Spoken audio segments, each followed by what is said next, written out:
Hai, Assalamualaikum warahmatullahi wabarakatuh. Padu, terima kasih kerana masih terus setia bersama dengan channel saya, Abdul Muiz Rosli.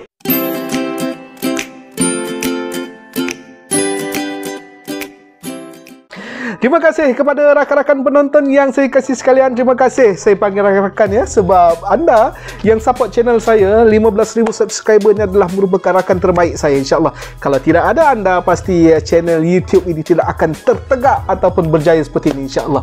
Baik, rakan-rakan yang saya kasih sekalian, sebelum ni saya ada kongsikan video jauh nak pergi ke tak nak kan.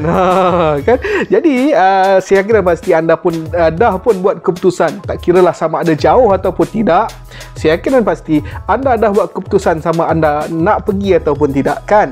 Baik, bagi anda yang jauh daripada keluarga, apa benda yang boleh anda buat nanti bila dah jauh nanti? Macam mana nak hilangkan rasa kebosanan?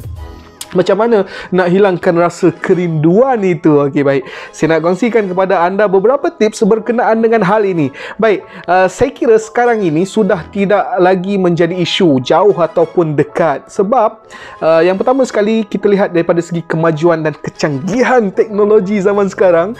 Kita dah ada WhatsApp call, WhatsApp video call, kita ada orang kata apa? IG live, kita ada Zoom, Facebook sekarang pun sudah boleh buat buat apa orang kata?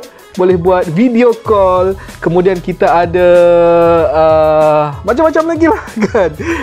Banyak software dan apps yang membantu mendekatkan yang jauh. Saya kira insya-Allah sedikit sebanyak pasti akan menghilangkan rasa kerinduan anda. Itu yang pertama. Yang kedua, kita ada jaringan kenderaan awam yang saya kira cukup baik, menghubungkan antara utara, selatan, timur dan barat. Kemudian yang paling penting sekali, kalau yang berada nun jauh di Borneo, boleh mendekatkan dengan kapal terbang dan sebagainya. Saya tahu memang mahal dan sebagainya, tetapi kita minta kepada anda, jika ada rezeki lebih kan, dapat PTPTN, dapat ada sedikit duit, dapat duit yayasan, dapat pinjaman MARA dan sebagainya, cuba asingkan sedikit duit itu kan, supaya dapat anda gunakan untuk membeli tiket kapal terbang dan sebagainya lah, insya-Allah.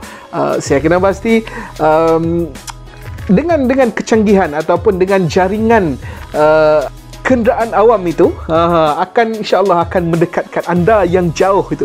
Okey, itu yang kedua. Yang ketiga, kalau jauh dengan keluarga, apa nak buat, rasa bosan, rasa boring dan sebagainya. Saya bagi tahu anda sebelum ni, dalam video sebelum ini, iaitu pastikan anda ada 3 kemahiran. Sebelum anda grad, mesti ada 3 kemahiran ya. Kerana 3 kemahiran itulah yang akan meningkatkan nilai anda nanti. Jadi gunakan masa yang ada itu untuk meningkatkan kemahiran anda supaya nilai anda nanti akan lebih jauh berbanding dengan orang-orang lain. Okey, yang keempat, setiap universiti pasti akan ada persatuan anak negeri masing-masing. Jadi kepada rakan-rakan sekalian, tolong aktif dalam persatuan tersebut. Kerana apa? Ialah kita duduk berjauhan dengan keluarga kan. Jadi sekiranya ada apa-apa masalah, siapa yang akan bantu? Rakan-rakan itulah yang akan bantu kita kan. Jadi rakan-rakan yang ada dalam ataupun rakan-rakan dalam persatuan anak negeri itulah yang insya-Allah akan cuba membantu kita sedaya upaya. Jadi tolong jangan sombong, tak nak masuk ataupun tak nak terlibat dengan persatuan anak negeri. Kelak kita risau, andai ada masalah, kita tidak ada tempat untuk kita orang kata apa, mengadu kan. Kerana persatuan anak negeri ini ada yang berdaftar, ada yang mungkin tidak berdaftar, saya tak pasti. Tetapi zaman saya dulu, alhamdulillah berdaftar kan, maknanya diterima oleh pihak HEP. Jadi Persatuan Anak Negeri ini adalah merupakan jambatan antara pelajar ataupun mahasiswa di universiti tersebut dengan kerajaan negeri. Sekiranya ada apa-apa masalah ataupun mereka kerajaan negeri nak berhubung dengan pelajar-pelajar tersebut, dia akan hubungi presiden, dia akan hubungi YDP, dan YDP akan sebar luaskan kepada anak-anak negeri tersebut. Dan tambah menarik lagi, zaman saya dulu, kalau menteri besar datang untuk melawat ke universiti itu, sudah pasti akan ada satu slot ataupun sesi bersama dengan pelajar daripada negeri tersebut. Jadi tolong aktif dalam persatuan masing-masing. Okey, seterusnya. Yang keberapa ya? Saya pun tak ingat. Okey, tolong juga terlibat dalam orang kata apa?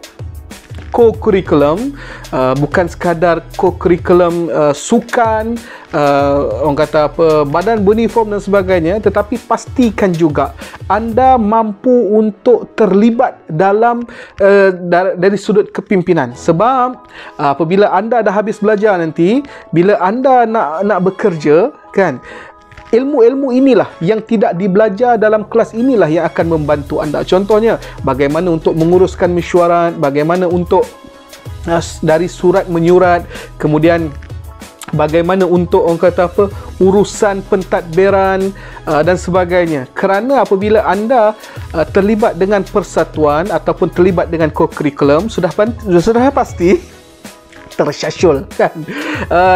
Itu apa yang anda belajar itu akan meningkatkan nilai anda, dan insya-Allah anda akan gunakan nanti ilmu-ilmu itu nanti, sebab ilmu itu tak dibelajar ataupun tak diajar dalam kelas kan. Anda akan belajar jika terlibat dalam persatuan, dia akan membina semangat kepimpinan anda, dan itulah yang akan anda gunakan nanti sewaktu kerja nanti. Saya kira setakat itu saja, ada beberapa perkara saya kongsikan.